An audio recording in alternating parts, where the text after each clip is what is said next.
Welcome back to the channel, guys. We're back to work on the crispy bike. We are currently in the motorcycle workshop manual. There are two different booklets, an engine workshop manual and a motorcycle workshop manual. The engine manual is all engine related stuff. It's a pretty thick booklet. And this manual is 642 pages of everything else on the motorcycle. We just placed those spark plugs in the top of the motor, tightened them to 12 Newton meters. And now we're gonna move on to the back side of the motor and start cleaning it up.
Whew, I got blessed on this one. This sucker was in there tight. I snapped it right off the head of the starter, but thankfully we were able to pull it right out. I definitely should have put the two screws from the starter in and pulled them both separately. That probably would have saved me from snapping the head off. But man, was I worried that I damaged the engine somehow. And this seal is completely melted onto the side of the engine. A good thing I can still use this starter. I'm gonna clean it up, and I ordered another starter that I'm simply just gonna use the top piece on, and we should be good to go. Let's keep cleaning because we've got brand new gaskets from Evolution Bike for the generator and the blow-by cover, which we're gonna clean up as well and install back on the motor.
What is the purpose of a crankcase breather? I believe that's what this is. I also was watching one of my old videos and I remembered that I need to put on these coolant hoses before I put on the case breather because the screw back here is too hard to get with the case breather on. We lubed up the O-rings on the coolant hoses, bolted those to the block along with the case breather. And I just realized I never tightened this chain tensioner all the way on the right side.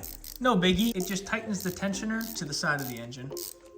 Now we've got the stator cover and the rest of this section of the block to clean up.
Well, there we go. The generator or alternator cover is on. There is so much of this black engine paint that is peeling and giving it this wrinkled effect all over the backside of this engine where it got the most heat. I don't know how to get rid of it besides stripping the whole block down and repainting it. I do plan on touching up the backside of this motor just with a rattle can, some black spray paint to cover all these silver spots. Next, we're moving to this side of the engine where the water pump and sprocket are. Gonna remove these, drain all the leftover coolant out, get rid of this rusty sprocket. Because we got a sweet package from Sprocket Center, which I can't wait to show you guys. Oh, and side note, I already ordered a new starter motor from eBay. It's actually used, and I'm just gonna simply take the cover off, place it on my 2022 starter over there. So let's get to fixing up this side of the motor.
So we have our water pump and front sprocket off. This thing got pretty hot. Now the water pump seems to still be usable, but I am disappointed that they use a plastic turbine inside of this water pump. Metal would have definitely been the way to go. Now I've got two packages to open for you guys. First one is this box, and the second one is this bag from Hanover, Germany. So let's crack open both of these. Spoiler alert, one of these contains a front sprocket.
So we cracked open both of those packages. Package was from Sprocket Center with a beautiful gold DID Super Street 520 chain. This gold chain reminds me of the R1M build. Also in that we had a 520 conversion front sprocket and rear sprocket. And lastly, a very special item. These are titanium polyurethane cush drives for the rear sprocket. An absolute work of art. Now briefly, these cush drives are what slide into these holes, and then this piece goes on top, and then the bolt goes through here, and the nut goes on top, blah, blah, blah. Yeah, you guys get it. But this is seriously gonna look so good. Along with that beautiful gold chain. Man, I love getting my chains and sprockets from Sprocket Center because it comes as one complete package. And I've used Sprocket Center on almost all my rebuilds. And the other package was an assortment of OEM MV Agusta bolts because whenever I'm missing or I need to replace a bolt, I'll have plenty of extras. Now, we already replaced the front sprocket on the bike. Now, interestingly enough, they don't call this a sprocket. Maybe this is an American thing only, but they call it a pinion. Remove the pinion and replace it with a newly supplied pinion pinion. Now the torque spec for this is 140 Newton meters, which comes out to be just about 103 foot-pounds. And I am keeping the stock tooth sizes, 41 in the rear and 15 in the front. We are currently painting the crankcase cover and the water pump cover. Now we've got the sprocket cover to clean up as well, and I've got a special surprise for you guys on this bad boy. Right over here, we have got ourselves a CNC clutch slave cylinder. Let's check this sucker out. Ooh, that is beautiful. Hot dog. Even comes with new copper washers for me. Now check out the difference on these suckers. Now funny enough, I'm already missing a bolt there, so I'm gonna need to take one of these and replace it. So let's clean up that clutch cover, finish painting the rest of those cases, and keep building the side of the motor.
Turns out the caps for starters are different sizes, even though the starter looks the exact same. As you can see from this side shot, the lip on this starter is a little bit bigger than my original lip, so it doesn't fit and seal properly on my starter. But oh well, we'll find a different starter that's gonna work. But man, this side of the engine's looking phenomenal. I have yet to order this sensor and the crank position sensor, and for some reason this bolt is not threading in any farther than here on the new CNC clutch slave cylinder, but it threads perfectly fine into the old one. I'm thinking the thread pitch might be a little bit different on the CNC Racing one, but I will sort that out later. We're gonna move on to another massive box. Here it is.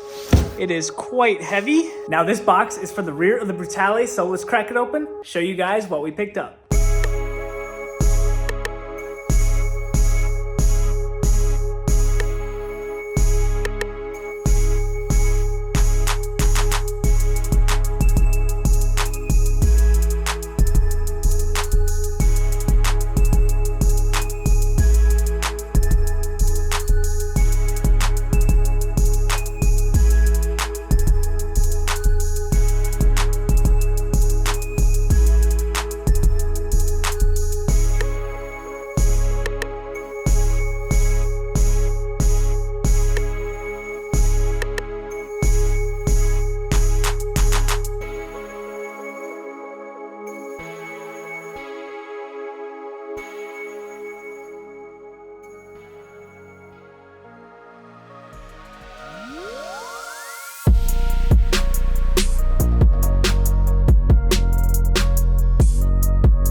You know we had to paint this while we had some warm weather.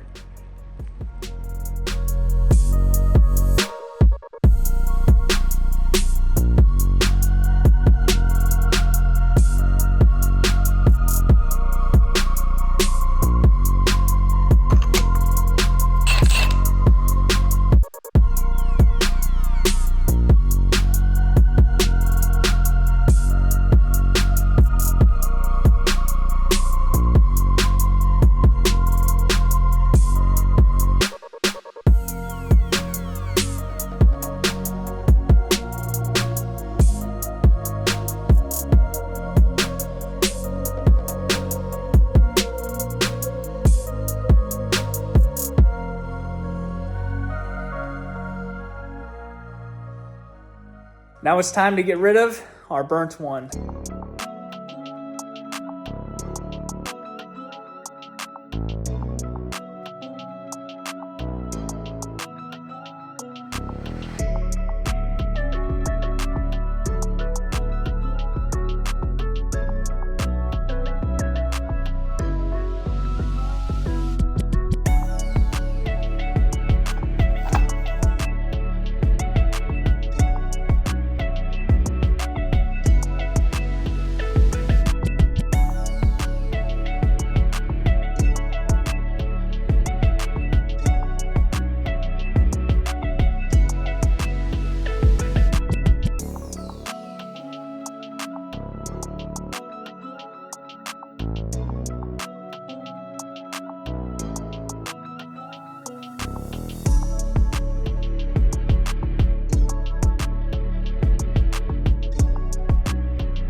This is an absolute work of art and so beautiful. We just put together our beautiful Cush Drive hub with all the components from Sprocket Center and CNC Racing. And now the easy part is this assembly just simply slides right on and then we'll torque everything down. Now we got that swing arm over there with a bunch of components that I was missing for only $300 on eBay, and that is from a Brutale 800. So we really lucked out buying that swing arm with all those components on it. Came with the underslung brake bracket, speed sensor, the bolts and nuts for the sprocket, including those chain guides, and a brand new swing arm bolt. You really do save a lot of money on parts when you buy stuff as a used complete assembly. The swing arm also came with these locker pins for the rear axle nuts. Now we have 3 different types of rear axle nuts. These are factory ones, and here we have CNC Racing black anodized. And lastly, I believe this is CNC Racing titanium. As you can see, the color has changed on this sucker. And something interesting on this rear axle is the speed sensor is flat. The speed sensor reads off this ring. It's definitely a different style than what I'm used to. Like this Aprilia over here that has a stick is what I regularly see. All right, let's finish our rear assembly and throw that beautiful carbon wheel on.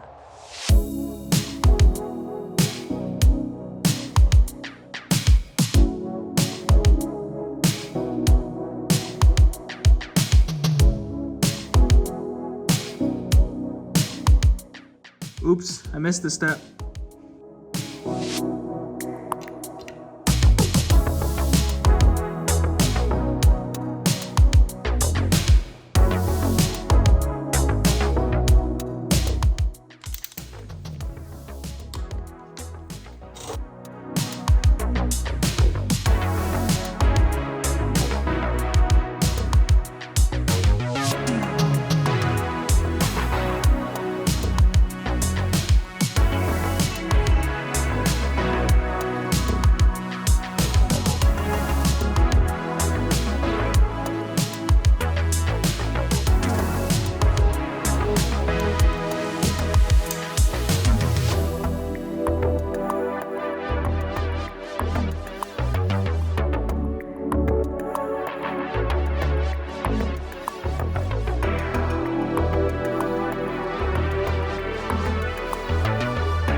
We mated the engine to the frame along with that beautiful engine stand and the rear swing arm stand. Other than these swing arm bolts and a bunch of other plastics, the rear swing arm is fully assembled with the beautiful CNC Racing Cush drive assembly. Spins perfectly on that used hub. Now as we work our way up, we still have to address all of the junk in the middle of the bike. And now with the engine inside of the frame, we can address the leaking motor. And let me show you why I think it's leaking. Take a little peek down here with me. Check out how loose these bolts are.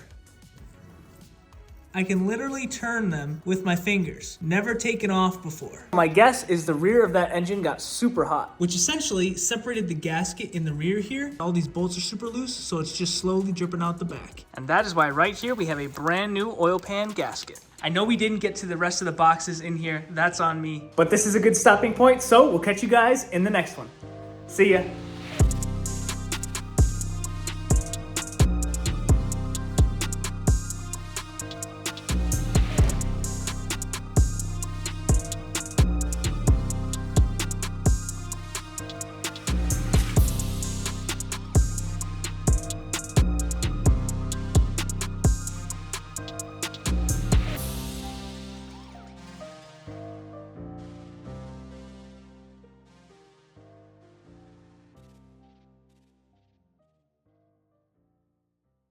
All right, bonus content time. We are putting a new front tire and wheel on the ZX-10. Right here in this box, we have a new front wheel for the ZX-10. Well, it's not new, it's used. And you might be wondering, where are the carbon wheels? Well, the short answer is I sold them because I'm getting ready to sell this bike. And there is no way I'm gonna get what I paid for those wheels when I sell this bike. So I sold the wheels to a good friend, and now we're putting the stock ones back on.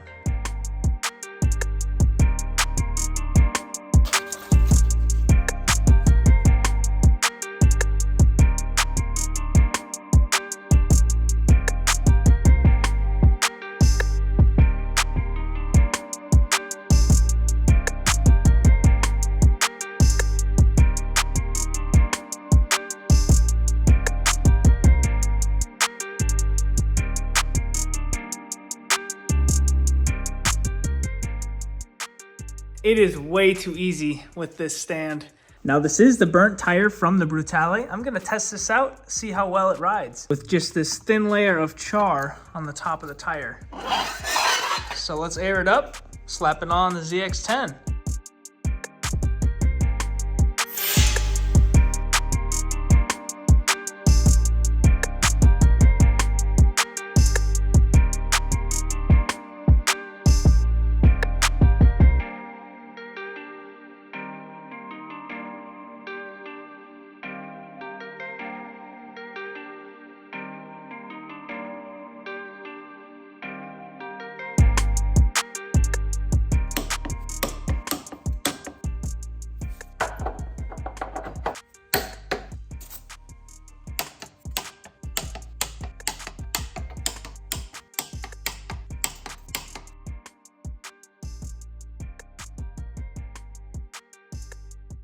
Well, that's it. Front wheel on the ZX-10. I am missing a valve stem, which is why that tire's flat. I need a little special tool to swap it from this old rim to the new rim.